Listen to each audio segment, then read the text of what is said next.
நமக்காக தெரிந்து கொள்ளப்பட்டிருக்கிற சத்திய வேத பகுதி பரிசுத்த எபிரேயர்கள் நிருபம் 3ஆம் அதிகாரம் 1 நாம் வாசிக்க கேட்டோம். இதோட சேர்த்து வைக்க முடியாதான்? ஒன்று மட்டும் தான் கனெக்ட் பண்ண முடியும். அதை வாங்கிக்கலாம். அந்த ரெண்டையும் வச்சிருந்தாங்க, ரெண்டையும் தான் வைக்கணும்.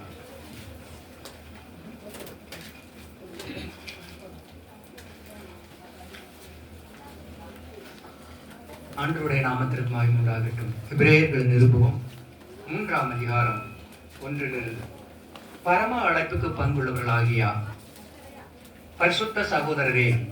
டேய் அங்க வர வெளிப்பாரு. இதுக்குதான் நான் டீச்சர் பேசுறது காரணமே. இந்த டீச்சர் பேசுறது காரணம் இவங்களுக்கு ஒழுங்கு சொல்லி கொடுக்கலங்கிறதான். அது எங்கேயா தெரியுது வரு, அதை தொண்டுகிற மாதிரி தெரியுது வரு. ரோடு வீட்டிலையும் பொறுப்பு இருக்கிறதில்ல, ஆலயத்துக்கு வந்தாலும் பொறுப்பு இருக்கிறதில்ல.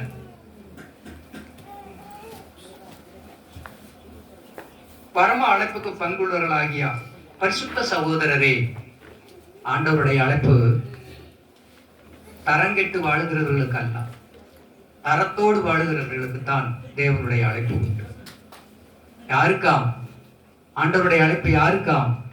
பரிசுத்தவான்களுக்கு. ஏனென்றால் எல்லாரும் யாராரோ எழுதினார்கள், ஆனால் எபிரேயர் மற்றும் தேவனுடைய ஆவியின் திருவருளாலே அது எழுதப்பட்டிருக்கிறது.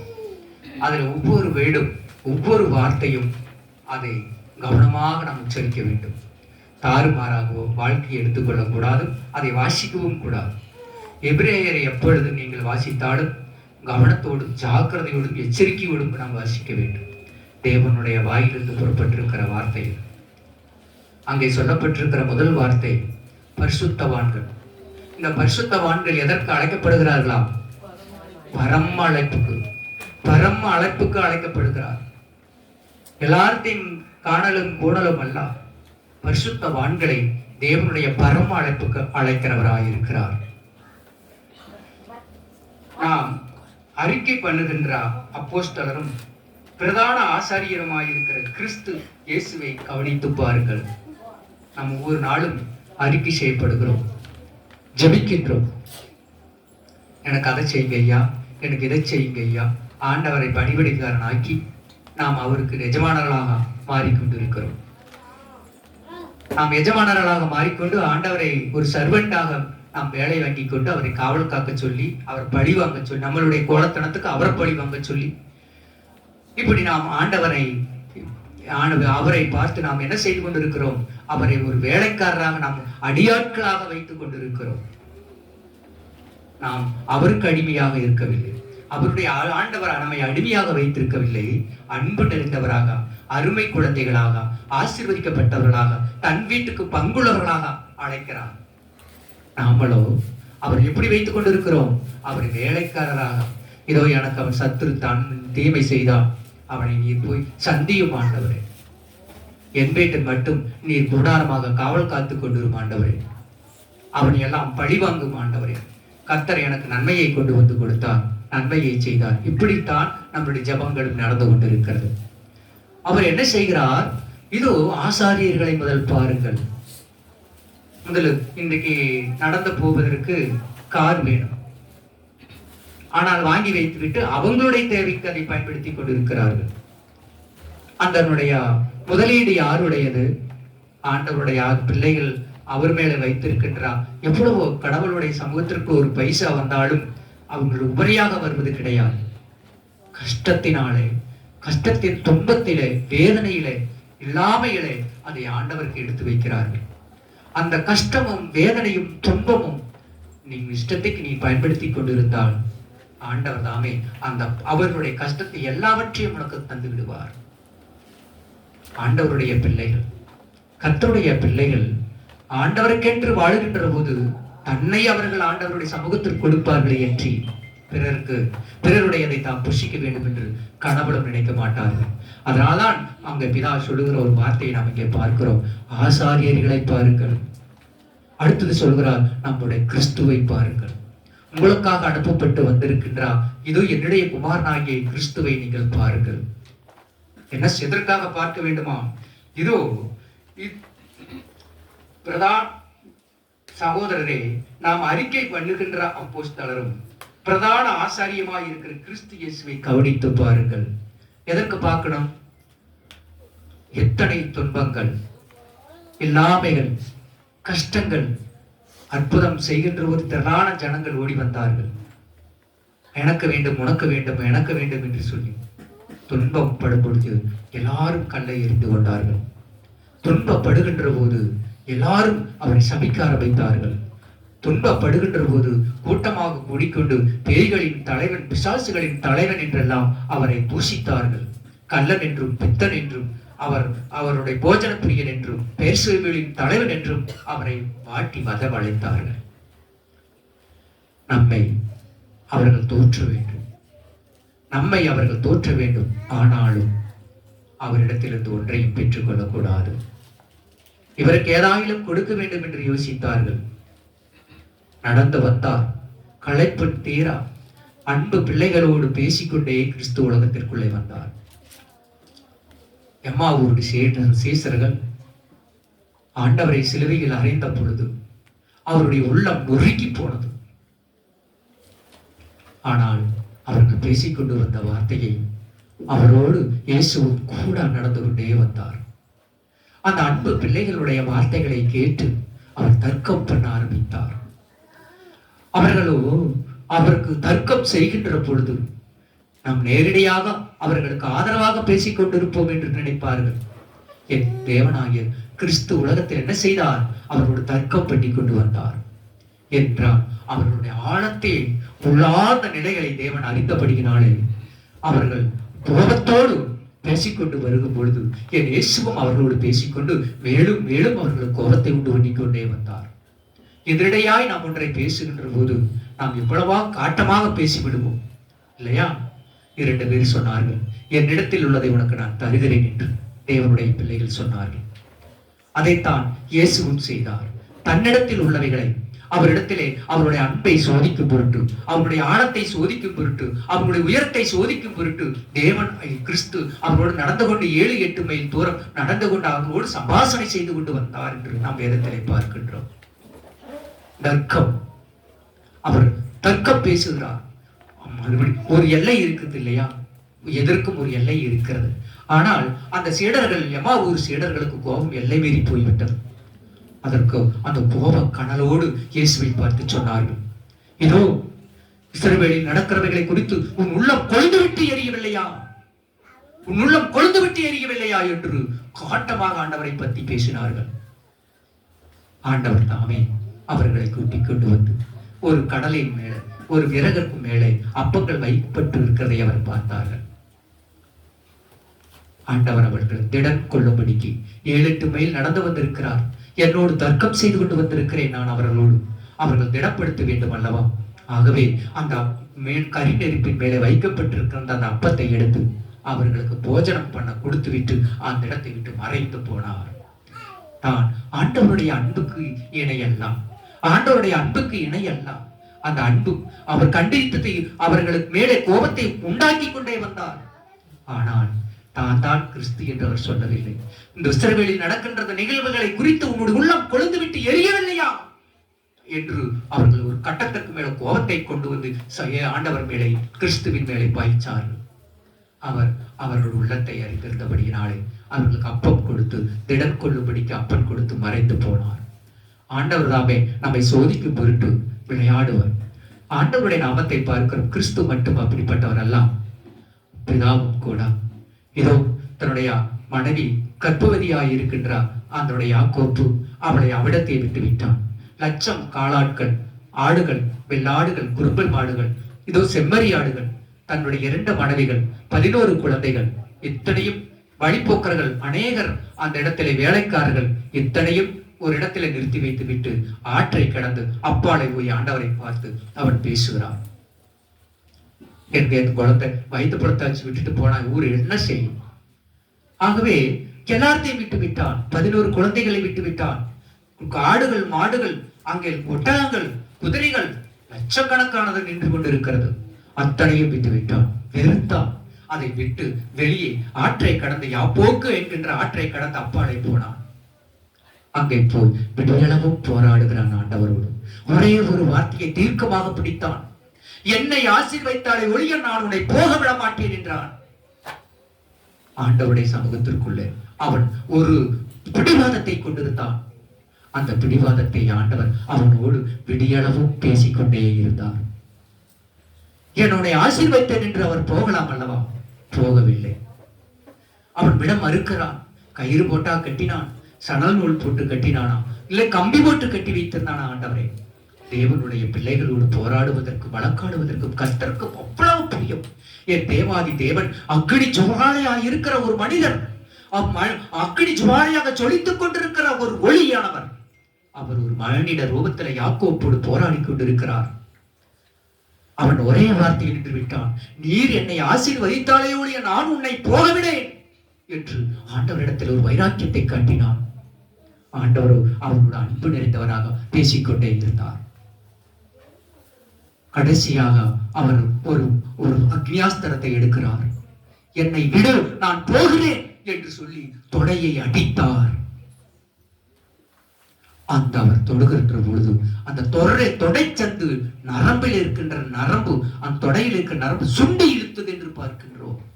அது சுருக்கிற்று. ஆனால் முடியாத கட்டத்தில் ஒரு மனுஷனை ஜெயிக்க முடியாமல் என் தேவனாகிய கர்த்தர் அந்த இடத்திலே இறங்கி அவனை பார்த்து தொட்டு என்னை விடு அப்படி என்று சொல்லி அடித்து தொடையை அடித்து பார்த்தார். நரம்பு சுண்டி இழுத்தது. ஆனாலும் அவன் பிடிவாதம் மட்டும் விடவே இல்லை. நீர் என்னை ஆசீர்வதித்தாலே ஒழிய நான் உன்னை போகவில்லை. ஆண்டவருடைய நாமத்தை பார்க்கிறோம். ஒரு வார்த்தை சொன்னால் அவன் புசுங்கி போய் விடுவான்.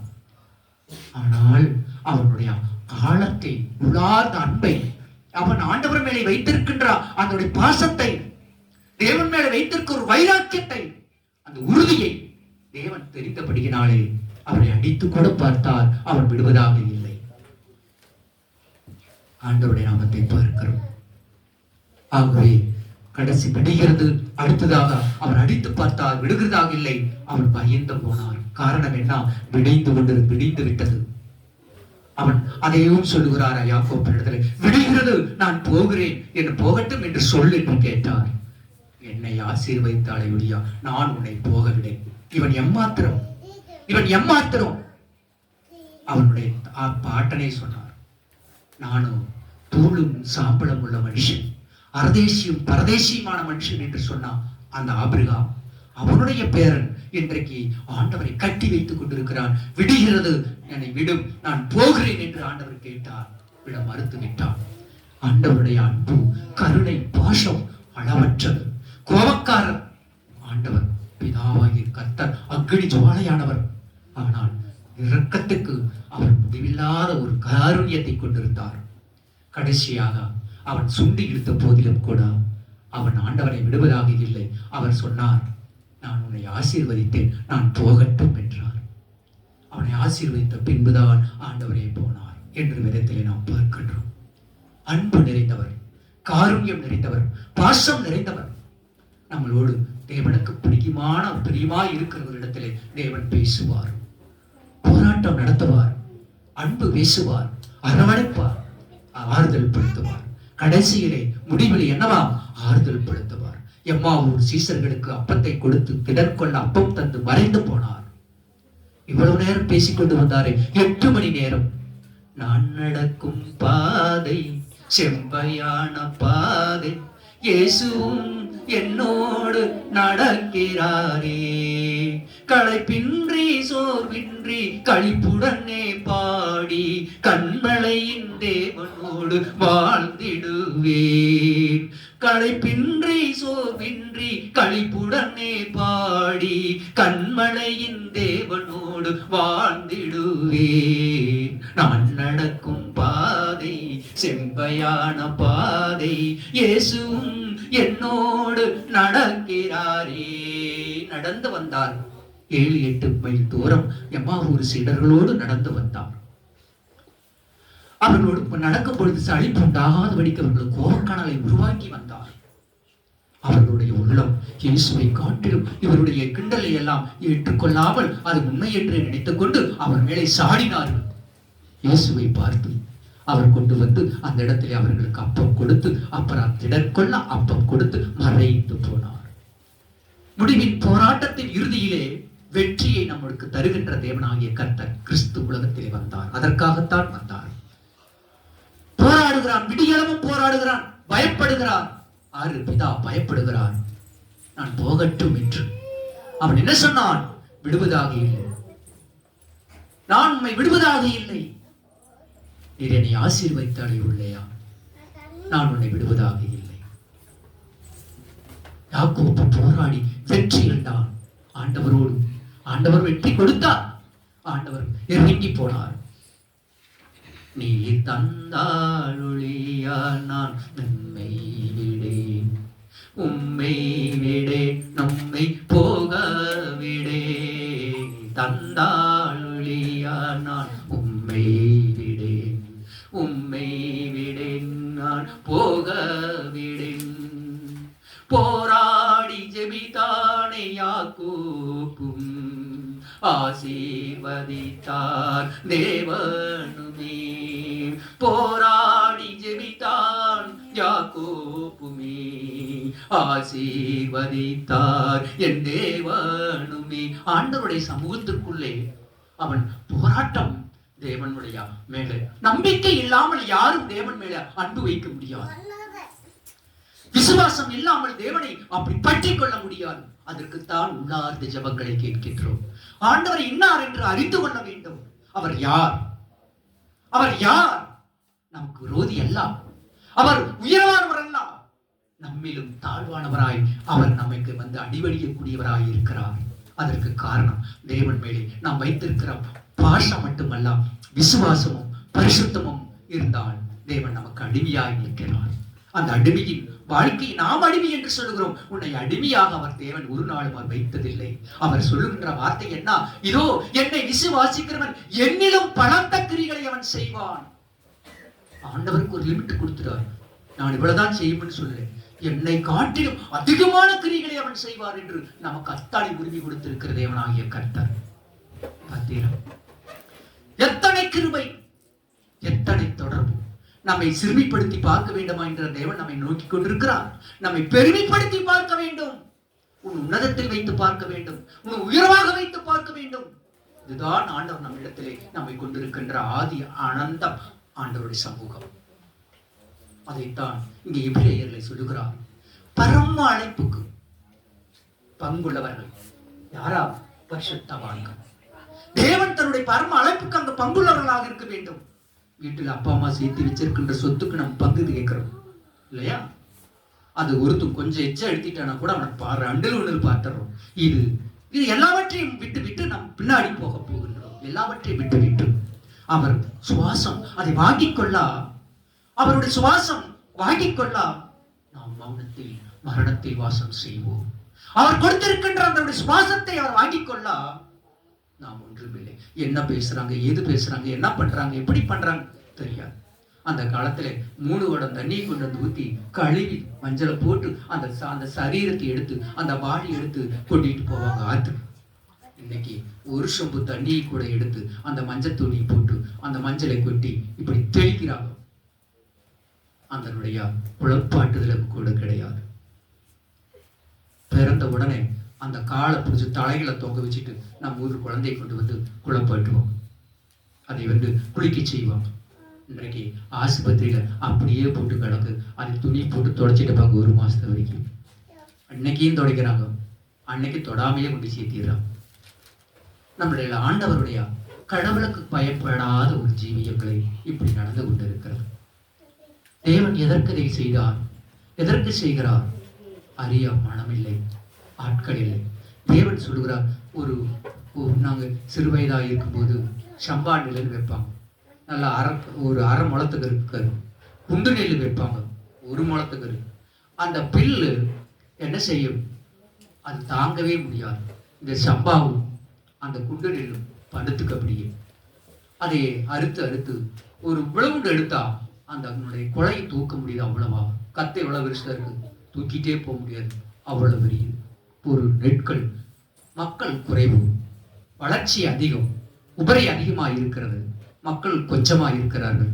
அந்த காலத்தில் பஞ்சமும் பட்டினியும் வேதனையும் நிறைந்திருக்கிறது இருந்தது.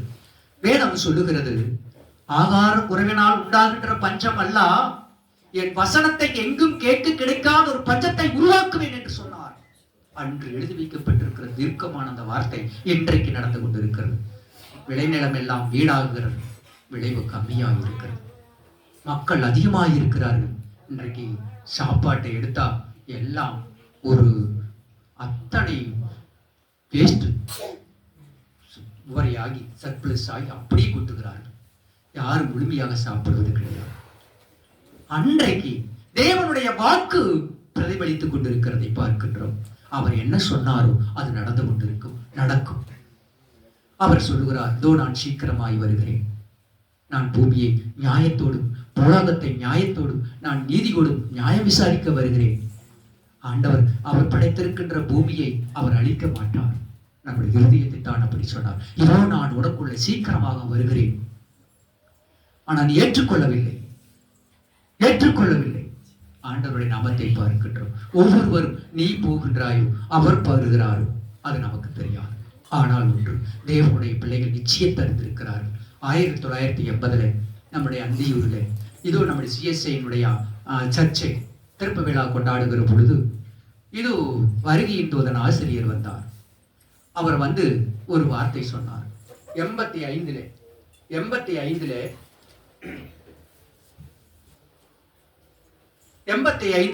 இந்த உலகத்தை ஆண்டவர் அழிக்க போகிறார், அவர் வருகிறார் வருகிறார் வருகிறார் என்று.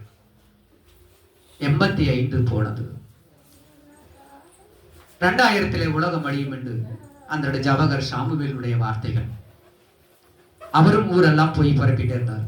மக்கள் திசை கெட்டு போய் அதையெல்லாம் நம்பிக்கொண்டே இருந்தார் மக்கள் எல்லாம். அவர் சொல்லுகிறார், உலகத்தை 2000 அழியும் என்று ஆண்டவர் சொன்னார். 2003 அன்றைக்கு நான் குன்னூரிலே பணியாற்றி கொண்டிருக்கிறேன், மாறுதலாகி. அவர் ஊட்டியிலே வந்து அவர் செய்தி கொடுக்கின்றார். அப்பொழுது அவர் சொன்ன வார்த்தை என்ன? உலகம் அழியும் என்று சொன்னார். என்னுடைய மனைவி 2 இறந்து போனார். உலகம் நொறுக்கி போனது என்னோட உள்ளம் என்றார். அவருடைய மனைவிதான் அவருக்கு உலகமாக இருந்திருக்கிறார். உலகம் தீர்க்கமற்ற நிலையிலே ஜீவித்துக் கொண்டிருக்கிறபடினாலே தேவ ஆவிகளை அவர் உணர்வடையாமல் இருந்து கொண்டிருந்தார்கள். மரணம் என்பது இயற்கை. தேவன் யாரை எப்படி எல்லாம் வைக்க வேண்டும், எப்படி எடுத்துக்கொள்ள வேண்டும் என்று அவர் பிறக்கும் பொழுதே ஒரு திட்டம் தீட்டி செய்து கொண்டிருக்கிறார்.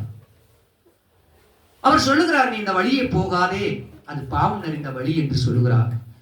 அது நான் போய்த்தான் தீர்வேன் என்று சொன்னால், இறைவனை பார்த்து நீ அன்னைக்கே நீ சொன்ன என்று சொல்லுகிற பொழுது வார்த்தை நம்முடைய ஜாலத்தை கொண்டாடுகிறது. நினைவுகள் நம்முடைய வாழ்க்கையை தீர்மானம் செய்கிறது. அந்த நினைவுகள் தான் நம்முடைய வாழ்க்கையை, நம்மளுடைய பாதையை புரட்டை போடுகிறது. நினைவின்றி செயலில்லை. அந்த நினைவு நலமான வழியை நடத்தி கொண்டு வந்திருந்தால் பிரச்சனையே.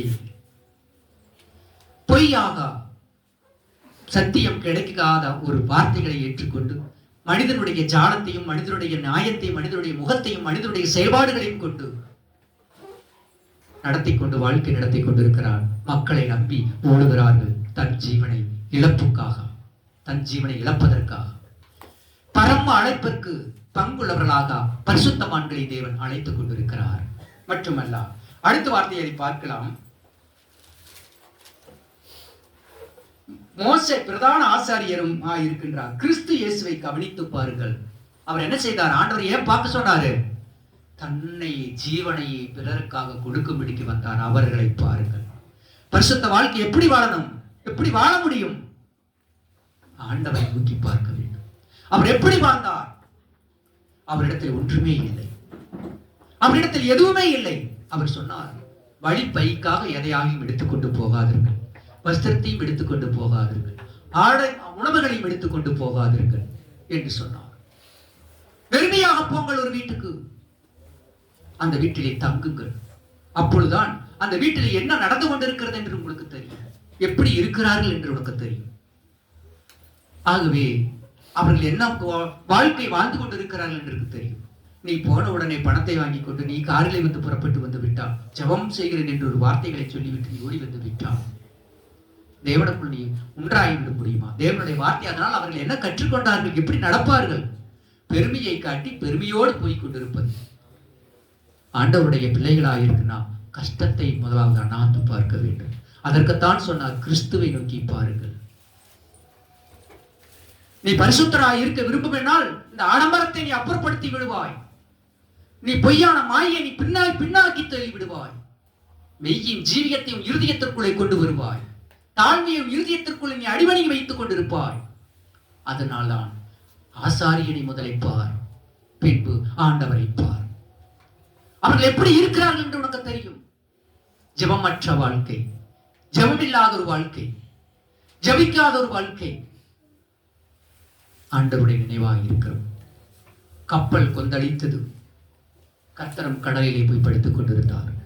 ஒன்றும் அறியாதவரை போல உறங்கிக் கொண்டிருந்தார். எல்லாரும் கத்துகிறார்கள், ஆளாளுக்கு கத்துறார்கள். ஐயோ, மாலுமி சொல்லுகிறான், உங்களிடத்தில் இருக்கிறது எல்லாவற்றையும் எடுத்து போடுங்கள் கடலிலே, பாரத்தை குறையுங்கள் என்று போய் கேட்கிறார். ஆண்டவர் ஒன்றும் அறியாதவரை போல படுத்துக் கொண்டிருக்கிறார். போய் பேதுரு கேட்கிறார், ஐயரே, நாங்கள் சாகிறது உனக்கு பிரியமோ? ஐயரே, நாங்கள் சாகிறது உனக்கு பிரியமோ என்று கேட்டார். கப்பலின் அடி தட்டில் களைப்புடன் தூங்குவார், கதறும் சத்தம் கேட்டால் கடல் புயல் அமர்த்துவார். எப்பேரியா போரிலும் ஏற்றாயுதம் நீவார், ஏழை பிள்ளை உனக்கு ஏற்ற தந்தை நான் என்பார். அந்த காற்றை பார்த்து அதட்டினார். இறையாதே, நில். கடலை பார்த்து பொங்காதே, அடங்கு என்றார். ஆண்டவருடைய சமூகத்திற்குள் அடங்கியது, இயற்கை அடங்கியது. நாம் அடங்குகிறோமா? எதிர்த்துக்களை இடுகிறோம், திருப்பி அடிக்கிறோம். ஆண்டவருடைய சமூகத்திற்குள் நீ நினையாத நேரம் ஒன்று வரும். அந்த நேரத்தில் நீ கூவி புலம்பினாலும் என் சத்தம் உன்னுடைய சமூகத்திற்குள்ள ஏறாமலே போய்விடும். நீ நினையாத காலம் வரும். நீ விரும்பாததை செய்யக்கூடிய நேரம் வரும்.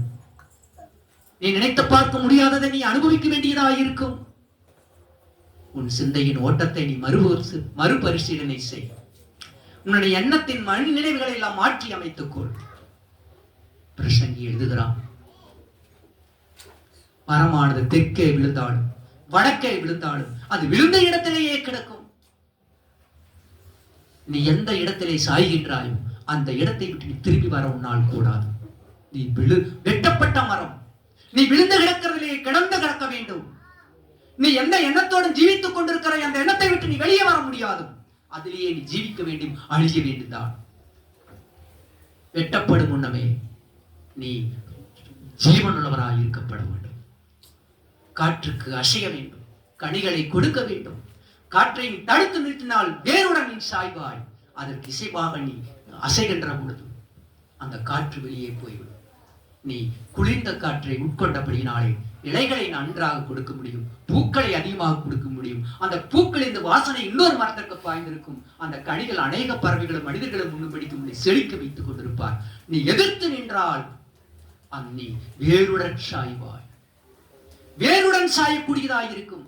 அதற்குத்தான் பிரசங்கி அழகாக எழுதுகிறான், மரமானது தெற்கே விழுந்தாலும் வடக்கே விழுந்தாலும் விழுந்த இடத்திலேயே கிடைக்கும் என்று. உன் இருதயத்தை எங்கே நீ நாட்டுகிறாய்? அதிர்க்கன் அழகாக எழுதுகிறார். இதோ உன்னை ஆளுகிறவர்கள் உன்னை அலறப் பண்ணுவார்கள்.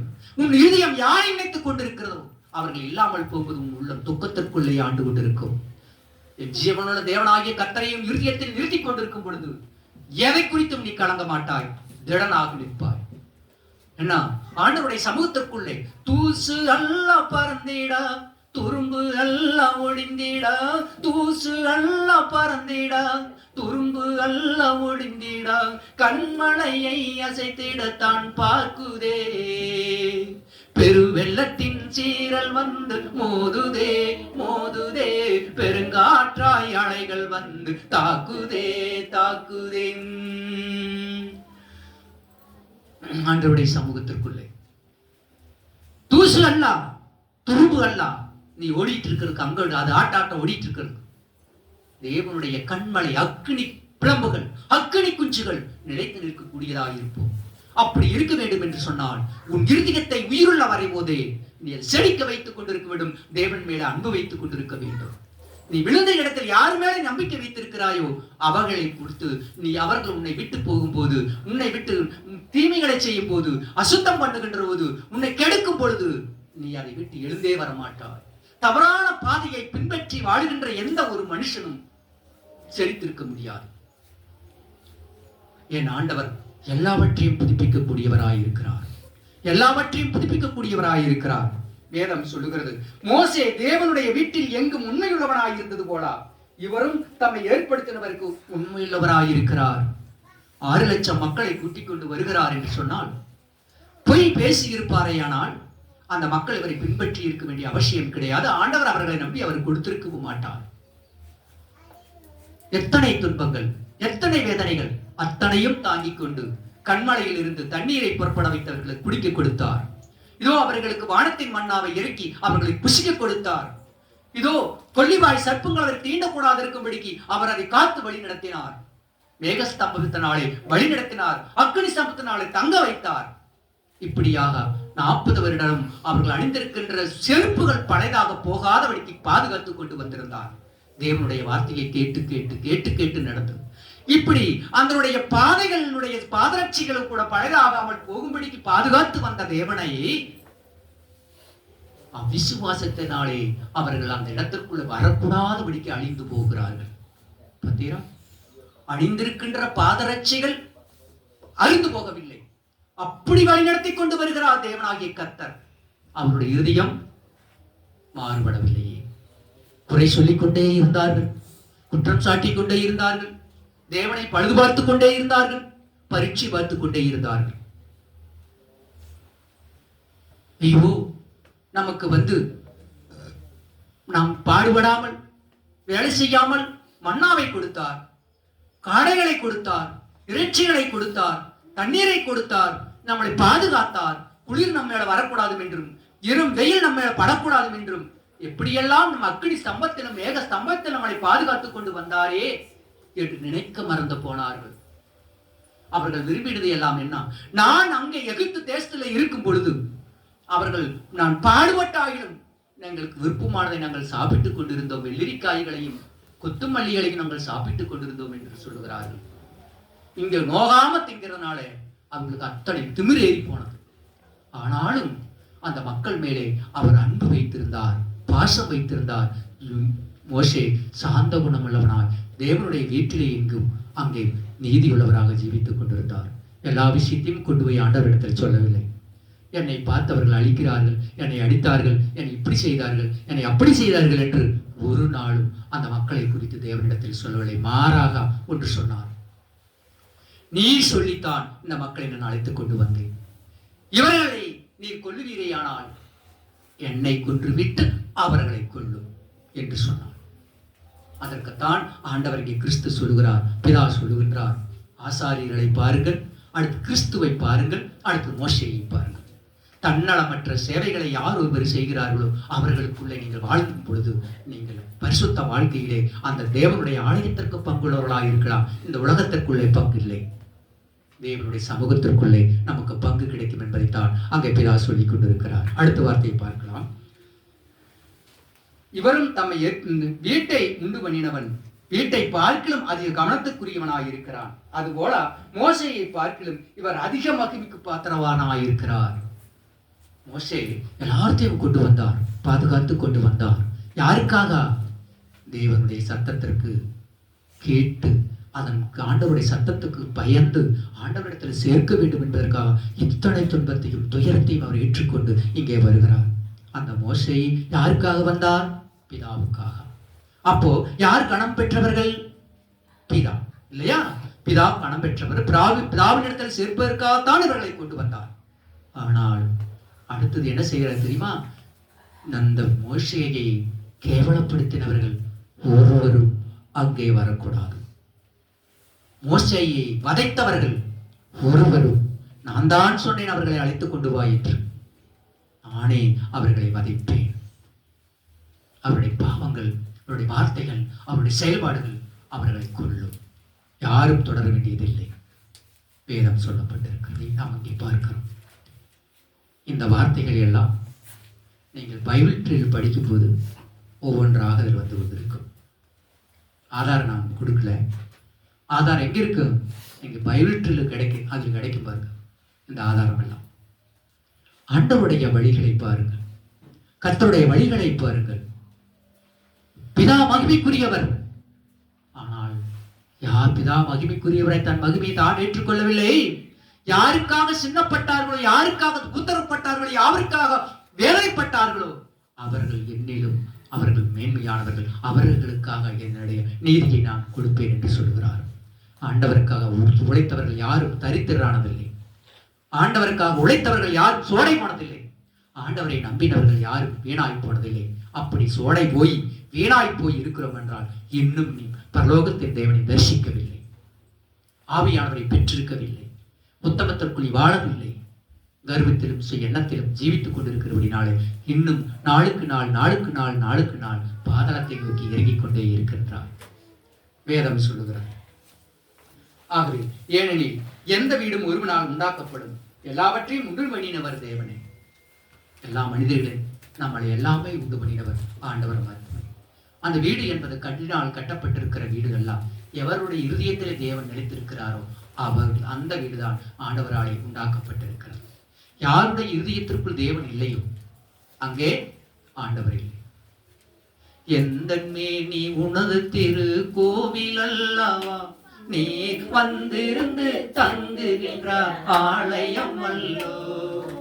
எந்த மேனி உனது திரு கோவில் அல்லவா, நீர் வந்திருந்து தங்குகின்ற ஆலயம் அல்லோ. பரிசுத்த வாழ்க்கையே வெளிச்சமாகுமே, பரிசுத்த வாழ்க்கையே வெளிச்சமாகுமே.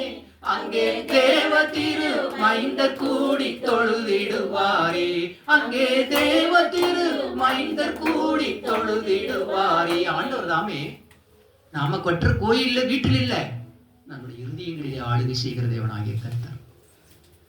அங்கே நம்முடைய வாழ்க்கை எப்படி இருக்கணும்? பரிசுத்தமான வாழ்க்கை வாழுகின்ற போதுதான் அந்த தேவதூதர்கள் அங்கே வந்து நம்ம இடத்திலே தங்கி கொண்டிருப்பார். நீ அசுத்த வாழ்க்கை வாழுகின்ற போது, நீ தேவனை தேடிக் கொண்டிருக்கும் போது, ஜெபித்துக் கொண்டிருக்கும் போது தேவன் உன்னிடத்தில் வரமாட்டார். அந்த இருளுக்குள்ளே தேவன் அங்கு ஒளியாக இருக்க மாட்டார்.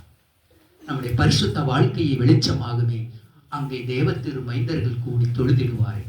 நம்முடைய இருதயத்துக்கு நாமும் அவரை தொழுது கொண்டிருப்போம், அவரும் அவர்களை தொழுது கொண்டிருப்பார்கள். அடுத்ததாக அங்கு என்ன சொல்லப்பட்டிருக்கிறது? சொல்லப்பட போகின்ற காரியங்களுக்கு சாட்சியாக மோசே பணிவிடைக்காரனாய் அவருடைய வீட்டில் எங்கும் உண்மையுள்ளவனாய் இருந்தார். என்ன வேலைக்காரனா? பணிவிடை என்ன?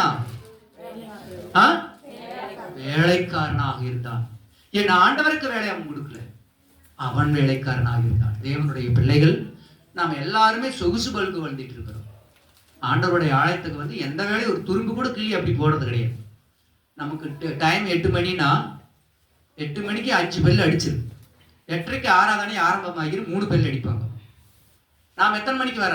10 மணிக்கு 5 பெல் அடிச்சு விட்டுருவாங்க, ஆராதனை முடிச்சு. நாம் எத்தனை மணிக்கு உள்ள வந்திருக்கிறோம்? நம்மளுடைய இருதயத்திற்குள் என்ன உள்ளத்தில் உள்ளபடி நமக்கு நல்லாமே நடக்கும். எல்லாம் மீறல் கட்டளை எல்லாம் மீறி போயிடும் இல்லையா? கரைமறை கற்ற குளம் புவியினில் உண்டோ, கடலுக்கும் அவன் சொல்லே என்றி கரைகளும் உண்டோ.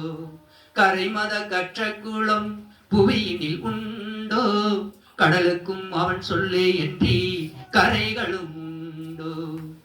தலையலையாய் ஜலம் மழை போல் குவித்தெழுந்தும், அலையலையாய் ஜலம் மழை போல் குவித்தெழுந்தும், சேதமின்றி மனுக்குலத்தை மாதயவாய் பாதுகாக்கும். ஆண்டவருடைய சமூகத்திற்குள்ளே அந்த கடல் கூட ஆண்டவருடைய வார்த்தையின்றி வெளியேறி வருவது கிடையாது. அதுவும் வார்த்தைக்காய் கட்டுப்பட்டு அடங்கி நின்று கொண்டிருக்கிறது. கை தாளங்களோடு அலைகளை எழுப்பி அநேகங்களை அதற்குள்ள விளையாடும்படிக்கு திமிங்களை உண்டு பண்ணி வைத்திருக்கிறாராம். திமிங்கலத்துக்கு வேலை என்னவா? விளையாடும்படிக்கு. அது அசைகின்ற அசைகளை கடல் கொந்தளித்து நிற்கிறதை நாம் அங்கே பார்க்கின்றோம். ஆண்டவருடைய நிலைகளை நாம் என்ன செய்யறோம்? அந்த அலைகளும் கூட அடங்கி நிற்கிறது, நாமளும் அடக்கமில்லாமல் நிற்கிறோம். ஆராதனை 8 மணிக்கு 8:30 ஆரம்பிச்சோம்னா 10 மணிக்கு வெளியே வந்து உள்ள வந்து பொருள புசுக்குன்னு உட்காரும். எதற்கு ஆண்டவரை தேடுறீங்கன்னு எனக்கு ஒண்ணுமே புரிய மாட்டேங்குது. முதல் கட்டளைகளை மதிக்க கற்றுக்கொள்ளுங்கள், உணர்வுகளை கொண்டு வாருங்கள் ஆண்டவருடைய சமூகத்திற்குள். ஞாயிற்றுக்கிழமை ஆராதனை இருக்குது என்று தெரியும், 4 மணிக்கு எடுங்க. தினம் எந்திரிச்சு கையெழுத சொல்றார், எழுந்திரு எழுந்திரு, முதற்சாமத்திலே எழுந்திரு, உன் பிள்ளை விடு, கண்ணீர் விடு, நதியளவு கண்ணீர் விடு, உன் கருப்பு விழிகளை சும்மா இருக்க ஒட்டாதே. இதோ உன் பிள்ளைகள் மூர்ச்சித்து வீதியிலே கரமேறி தெரியாதபடிக்கு நடுச்சாமத்திலே எந்திருந்து அவருடைய சமூகத்திலே நீ ஏறிடு, கரங்களை இந்த ஆண்டவருடைய சமூகத்துக்கு ஏறிடு என்று அங்கே எழுதப்பட்டிருக்கிறது வேதங்களில், இல்லையா? கண்ணீர் விடணும். எப்போ? முதற்சாமத்தில் ஆண்டவருடைய நதி அளவு கண்ணீர் விடு. கொஞ்ச நெஞ்சமெல்லாம் இங்க வந்து 10 பேர்த்துக்குள்ளார வந்து அழுகிறது நிறுத்திட்டு வீட்டுக்குள்ளே அழுந்து கண்ணீர் விட்டு கதறி எழுந்து கரங்களை ஏந்து. ஏனென்றால் நீ ஏந்திர பிச்சை உம்முடைய பிள்ளைகள் சுகமாக வாழ்ந்திருக்கபடிக்கு, வீதிகளே கரமேந்தி தெரியாதபடிக்கு முதற்சாமத்திலும் கரங்களை அவருக்கு முன்பாக ஏறிடு என்று சொல்லி இருக்கிறார்கள். கட்டளையை படிக்கிறது மாத்திரமல்ல, செயல்படக்கூடியவர்களாக நாம் இருக்கப்பட வேண்டும். ஆண்டவருடைய நாமத்தை பார்க்கிறோம். ஆகவே அவர் சொல்லுகின்றார், இதோ பலமான ஆகாரமானது நம்மை தீமையில் என்று பசியினாலே பகுத்தறியத்தக்கதாக முயற்சி செய்.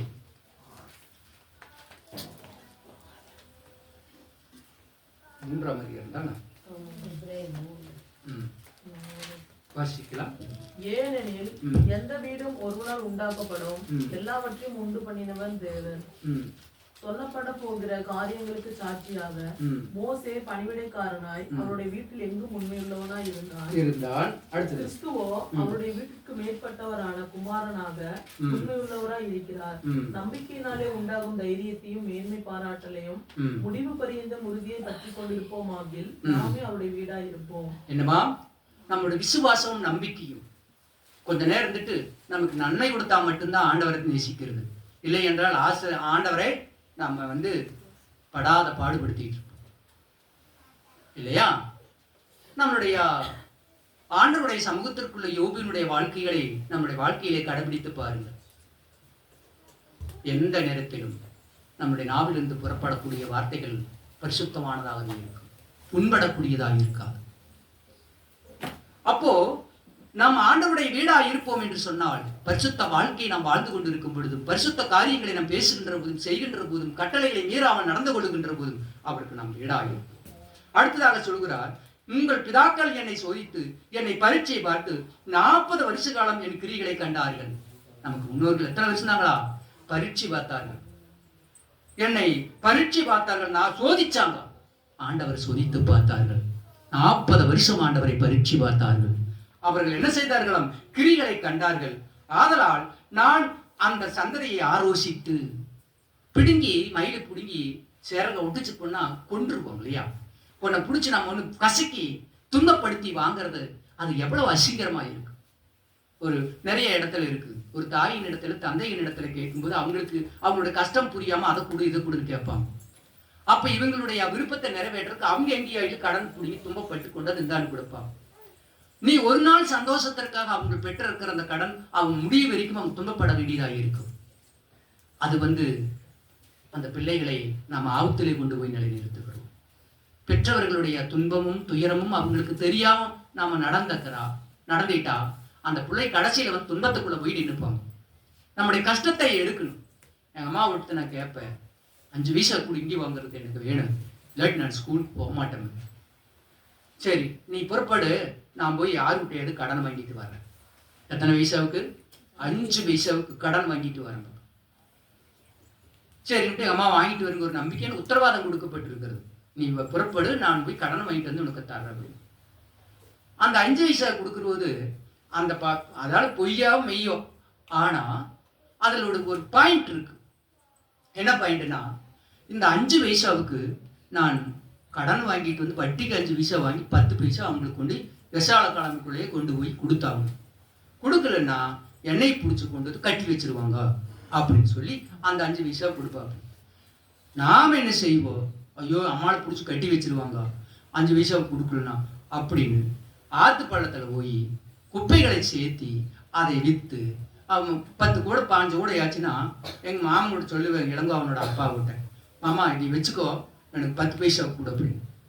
ஏன் அப்படி பார்க்கணும், இல்லை வேணும் நீ இது வச்சுக்கோ, இந்த குப்பையை நீ வச்சுக்கணும். உடனே அவர் ஒரு கோமணத்தில் வச்சிருப்பார், காசு 5 பைசா 10 பைசா நிறைய வச்சுக்கணும். அப்புறம் அதை கொடுத்து அதை அவர் அள்ளி வச்சிருப்பார் 10 பைசா.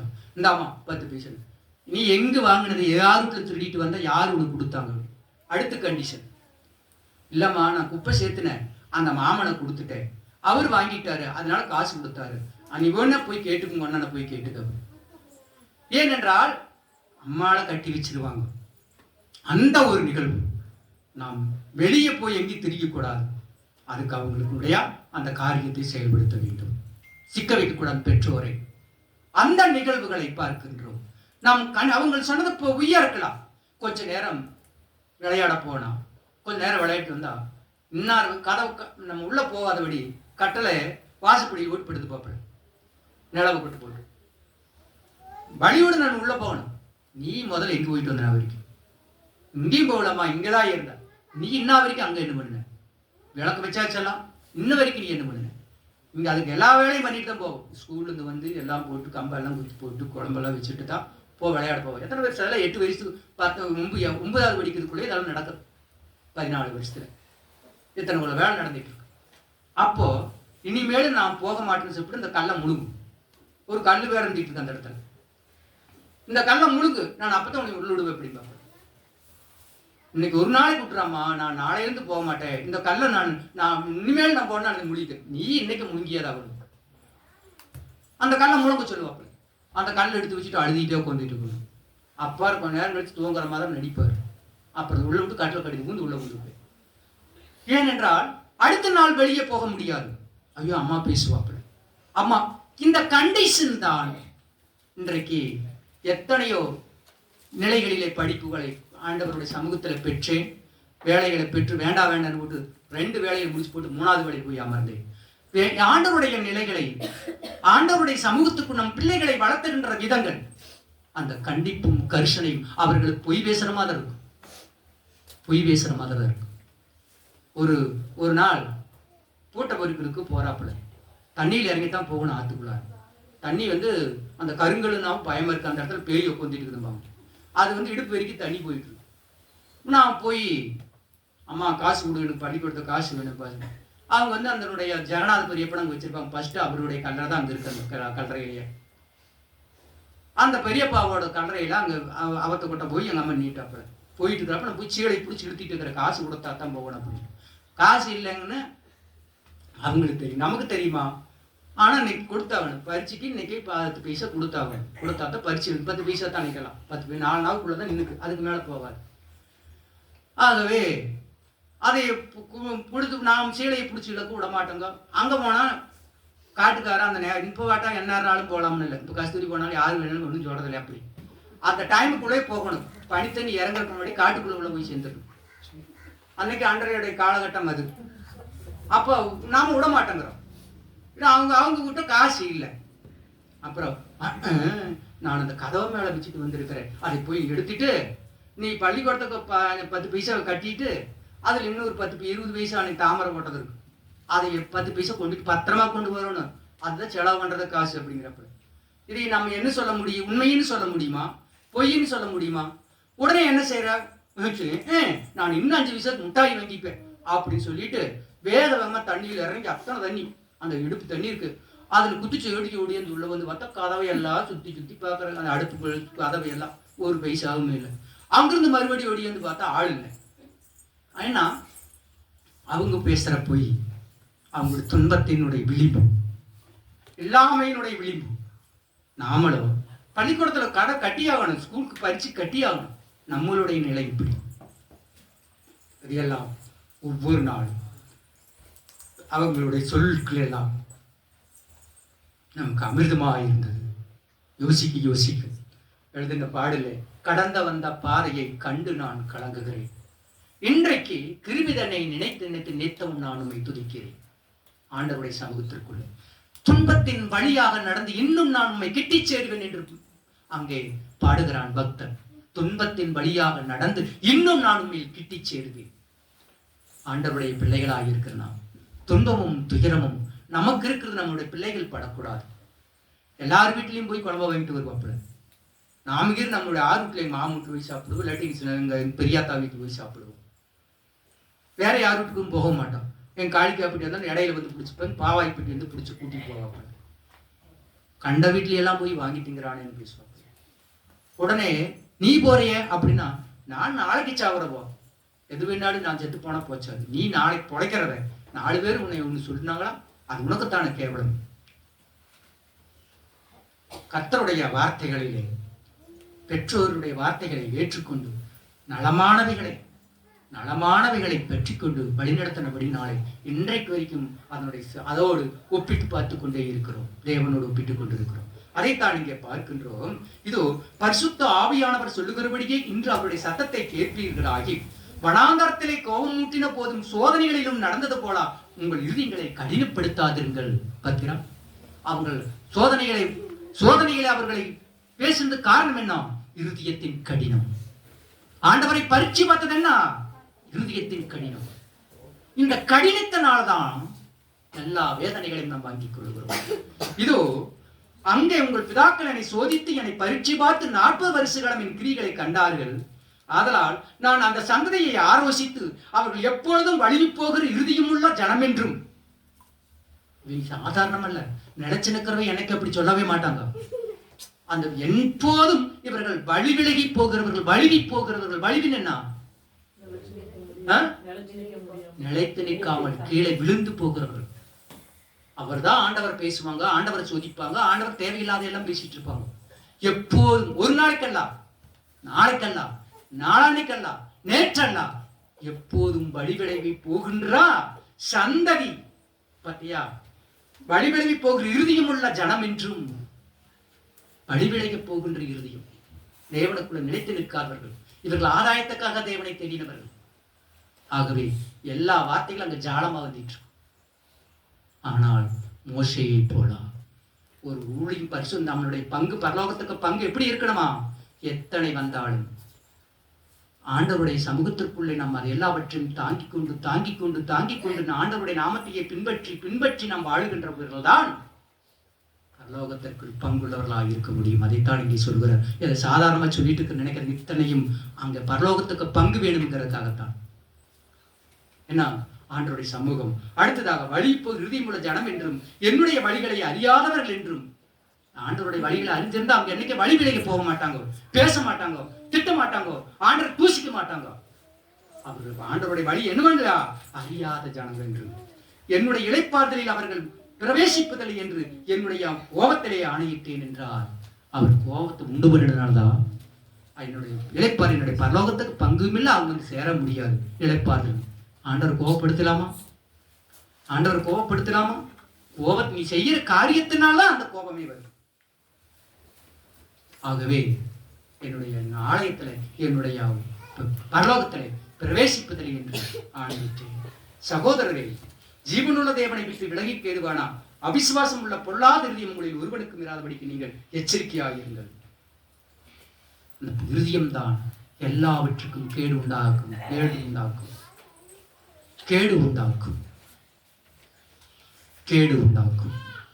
ஆண்டவருடைய பிள்ளைகளே, பரலோகத்திற்கு பங்குள்ளவர்களாக மாற வேண்டும் என்று சொன்னால் நாம் இந்த சோதனைகளை சகிக்க வேண்டும், வேதனைகளை சகிக்க வேண்டும். நமக்கு சாப்பாடு இல்லை, பணம் இல்லை, பொருளாதாரம் இல்லை, இதெல்லாம் சோதனைகள் எல்லாம் பிறர் ஒருவனால ஏற்படுத்தப்படுகின்ற வேதனையான சிலாக்கியம்தான் நாம் ஆண்டவரிடத்தில் நிலைநிற்கக்கூடியதாக இருக்கும் என்பதை உங்களுக்கு நான் சொல்லுகிறேன். எந்த ஒரு மனுஷனும் தன் தேகத்தை கீறிக்கொள்ள மாட்டான். எந்த ஒரு மனுஷனும் தன்னுடைய அக்கடிகளின் கரங்களை விட்டு வேக வைத்துக் கொள்ள மாட்டான். எந்த ஒரு மனுஷனும் தன்னைத்தானே கிள்ளி அழகு வைத்துக் கொள்ள மாட்டான்.